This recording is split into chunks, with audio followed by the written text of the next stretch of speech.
मई महीना आरंभ हो चुका है 2025 में। अगर आप भी गर्भ धारण करने का सोच रहे हैं तो यह वीडियो आपके लिए है। शुक्ल पक्ष और कृष्ण पक्ष की कौन सी शुभ तिथियां रहने वाली हैं, ध्यान से सुनिएगा। अगर आप पुत्र रत्न की प्राप्ति के लिए अगर प्रयासरत हैं तो कौन सी तिथियों को आपको चुनना चाहिए, यह भी सुनिएगा, अंत तक बने रहिएगा। आप सभी जानते होंगे जो कुंडली में 5वां घर है वह संतान का देखा जाता है, और साथ ही आपके फोन कॉल इत्यादि आते हैं जिसमें आप पंडित जी से सीधे बात करते हैं तो उनसे पूछते हैं कि हमें अगर अपने लिए संतान प्राप्ति या पुत्र प्राप्ति के लिए डेट निकालनी हो तो क्या भेजना होगा। हमेशा मासिक धर्म की डेट आप जरूर याद रखिए, उसके आधार पर यह तिथि निकलवाई जाती है। साथ ही पति पत्नी की डेट ऑफ बर्थ के आधार पर शुभ नक्षत्र, शुभ योग, शुभ जो है नक्षत्रों के चरण को देखकर कुंडली में 5वें घर का भाव जो है किस स्वरूप में है और अन्य चीज़ें भी गहन विश्लेषण की होती है, उसके बाद ही यह तिथि डेट इत्यादि निकाली जाती है। तो आरंभ करते हैं। जैसा कि जो है यह जो मई का महीना है वह ज्येष्ठ महीने के रूप में शुभ माना जाता है। वैशाख का महीना भी करीब करीब थोड़े दिन रहता है, तो आप सभी इस महीने गर्भधारण कर सकते हैं।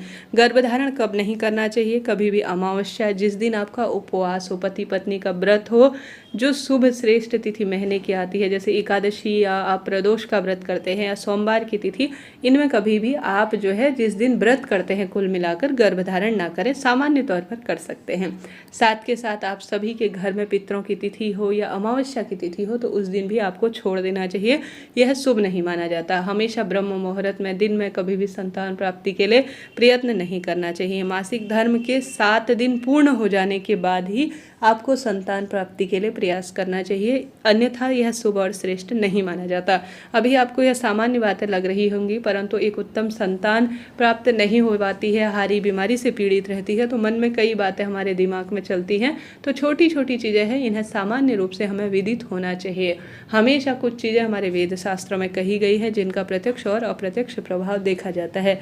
अब मई महीने के शुक्ल पक्ष का कौन सा दिन है, आइए जानते हैं। सबसे पहले 1 मई 2025 सुकर्मा योग बन रहा है, और अन्य तरह के भी शुभ संयोग हैं जो संतान प्राप्ति में सहायक हैं। इस दिन आप प्रयत्न कर सकते हैं। हमेशा रात्रि का समय 11:03 से इस दिन शुभ बन रहा है, तो इस दिन को आप चुन सकते हैं। 2 मई 2025 का भी शुभ दिन है, पुनर्वसु नक्षत्र है। 10 बजे से लेकर 2 बजे तक का रात्रि का समय अच्छा है। अगर आप अपनी कुंडली अनुसार, अपनी मासिक धर्म के अनुसार संतान प्राप्ति के लिए जो है पुत्र प्राप्ति के लिए पंडित जी से बात करना चाहते हैं तो ऊपर दिए गए नंबरों से आप बात कर सकते हैं। निश्चित रूप से सही राय आपको प्राप्त होगी। इसके साथ ही आप सभी जो दिन है वह मघा नक्षत्र का है, 5 मई 2025 का। 9 बजे से लेकर 1 बजे तक अच्छा समय है, इस समय आप प्रयास कर सकते हैं। 8 मई 2025 हस्त नक्षत्र है, रात्रि 10 बजे से लेकर 2 बजे तक आप प्रयत्न कर सकते हैं।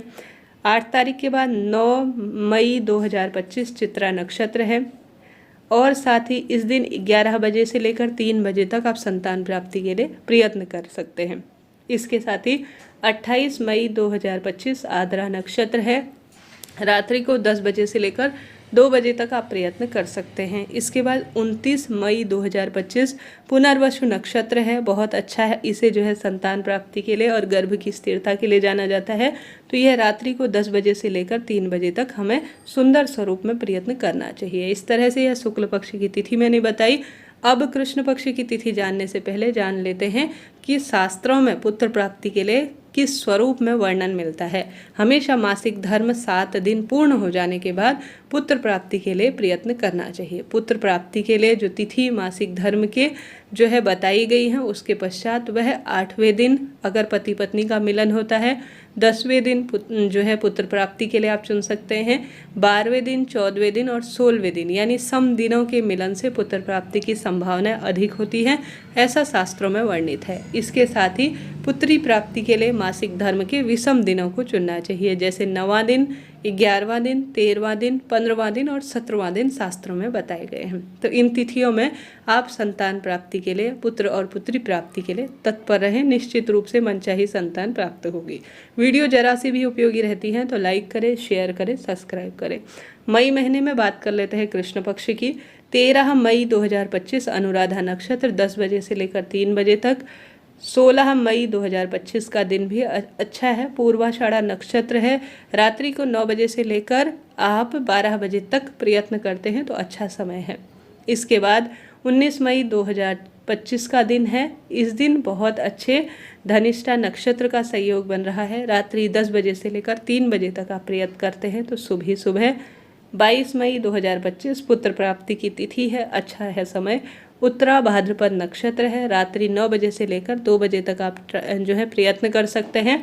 23 मई रेवती नक्षत्र है। इस दिन भी पुत्र प्राप्ति के लिए आप प्रयत्न कर सकते हैं। 10 बजे से लेकर 2 बजे तक का इस दिन भी आप समय चुन सकते हैं। 25 मई 2025 को भी बहुत अच्छा समय है। 11 बजे से लेकर 3 बजे तक का आप समय चुन सकते हैं। इस तरह से आप संतान प्राप्ति के लिए बहुत अच्छे नक्षत्रों में, योग में, सुंदर स्वरूप में चुनाव करें, लाभ अवश्य होगा। सरल भाषा में आपको बताया मैंने। आप सभी के लिए वीडियो उपयोगी रहती हैं। पंडित जी से आप अपने लिए विशेष कुंडली निरीक्षण या बात करना चाहते हैं तो सीधे आप इस नंबर पर बात कर सकते हैं ब्राह्मण दक्षिणा देकर। राधे राधे।